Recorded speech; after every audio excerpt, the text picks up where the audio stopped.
भारत के जो है कि 28 राज्य हैं और जो है 8 केंद्र शासित प्रदेश हैं। ठीक है, तो हम लोग देखेंगे कि किस किस राज्य में विधानसभा है और किस किस राज्य में दोनों है, यानी विधानमंडल है, यानी विधान परिषद और विधानसभा जिस राज्य में होगा वो विधानमंडल कहलाता है।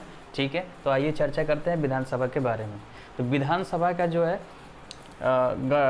चर्चा किस अनुच्छेद के है तो वो तहत की गई है, तो ये है 170 अनुच्छेद के तहत जो है विधानसभा की चर्चा की गई है। ठीक है, विधानसभा क्या है तो विधानसभा, ध्यान रखना है, ये भी अस्थाई सदन है। अस्थाई का मतलब इसका भी 5 वर्ष पे क्या होता है, 5 वर्ष पर बाद जो है कि इसका भी क्या हो जाता है, विघटन हो जाता है। या जैसे कि आपको पता है कि राज्य का राज्यपाल जब चाहे तब विधानसभा का विघटन कर सकता है, या मुख्यमंत्री की इस्तीफा देने के बाद भी विधानसभा का विघटन हो जाता है, या 5 साल बाद स्वतः ये क्या हो जाता है, विघटन हो जाता है। तो ये क्या है तो विधानसभा भी क्या है, अस्थायी है।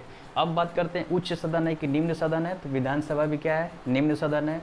ठीक है, प्रथम सदन है कि द्वितीय सदन है, तो विधानसभा भी क्या है, प्रथम सदन है। ठीक है, और विधानसभा के सदस्य बनने के लिए उम्र की बात करें कि कम से कम उम्र कितना होना चाहिए, तो इसके लिए कम से कम उम्र कितना होना चाहिए, 25 वर्ष होना चाहिए। कितना होना चाहिए, 25 वर्ष होना चाहिए।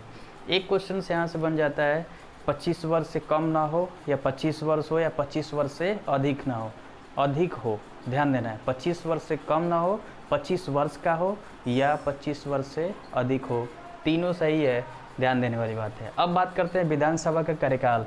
विधानसभा का कार्यकाल पूछे तो इसका भी कार्यकाल कितना होता है, 5 साल। यानी विधानसभा के सदस्यों का कार्यकाल पूछे या विधानसभा का कार्यकाल पूछे, दोनों का कितना होगा, 5 साल होगा, ध्यान देना है। लेकिन राज्यसभा का कार्यकाल पूछेगा तो अनिश्चित होगा, ध्यान देने वाली बात है। विधान परिषद का अगर कार्यकाल पूछेगा तो अनिश्चित होगा। विधान परिषद के सदस्यों का कार्यकाल पूछेगा तो 6 साल होगा। राज्यसभा के सदस्यों का कार्यकाल पूछेगा तो 6 साल होगा। लेकिन विधानसभा और लोकसभा के सदस्यों का कार्यकाल या विधानसभा या लोकसभा का कार्यकाल पूछे तो कितना होगा, 5 वर्ष होगा। ठीक है, ध्यान देने वाली बात है।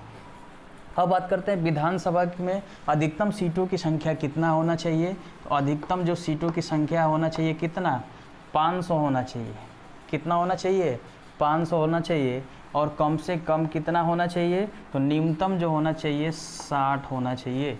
विधानसभा में सीटों की संख्या अधिकतम कितनी होनी चाहिए, 500 होनी चाहिए। न्यूनतम कितनी होनी चाहिए, 60 होनी चाहिए।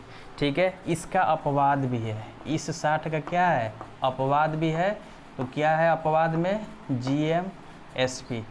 ठीक है, यानी यहाँ पे गोवा, ठीक है, मिज़ोरम, गोवा, मिज़ोरम, सिक्किम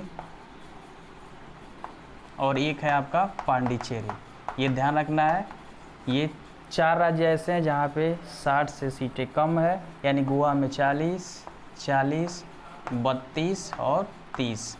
ठीक है, तो इस तरह से यानी अधिकतम सीटों की संख्या कितनी होनी चाहिए, 500 होना चाहिए। और न्यूनतम सीट कितना निर्धारित किया गया है, 60, और 60 का अपवाद भी है, गोवा, मिज़ोरम, सिक्किम और पांडिचेरी। ठीक है, तो चलिए आगे हम चर्चा करते हैं। तो विधानसभा के सदस्यों को क्या बोलते हैं, तो जैसे हिंदी में बोले तो ये भी विधायक कहलाता है। ठीक है, और विधान परिषद के सदस्य भी विधायक कहलाता है। लेकिन इंग्लिश में बोले तो वो विधान परिषद के सदस्य MLC हो गया, मेंबर ऑफ लेजिस्लेटिव काउंसिल हो गया। लेकिन ये मेंबर ऑफ लेजिस्लेटिव असेंबली होता है। MLA क्या है, ये है आपका मेंबर ऑफ लेजिस्लेटिव असेंबली, ध्यान देने वाली बात है। ठीक है, MLA क्या है, मेंबर ऑफ लेजिस्लेटिव असेंबली, यानी ये भी अगर बोले तो क्या होगा, विधायक होगा। क्या होता है, विधायक होता है। ठीक है, तो इसका निर्वाचन कैसे होता है, यानी विधानसभा के सदस्यों का निर्वाचन कैसे होता है, यानी इसका भी निर्वाचन कैसे होता है, प्रत्यक्ष रूप से होता है। कैसे होता है, प्रत्यक्ष रूप से होता है। यानी इनका भी निर्वाचन किसके द्वारा होता है, तो जनता के द्वारा होता है। ठीक है, तो ये है विधानसभा का छोटा सा टॉपिक। नेक्स्ट वीडियो में हम लोग चारों एक साथ बात करेंगे, राज्यसभा, लोकसभा, विधान परिषद और विधानसभा, और उसको आसान देखेंगे, आसान भाषा में कि कितना आसानी से उसको सरल बनाया जा सकता है।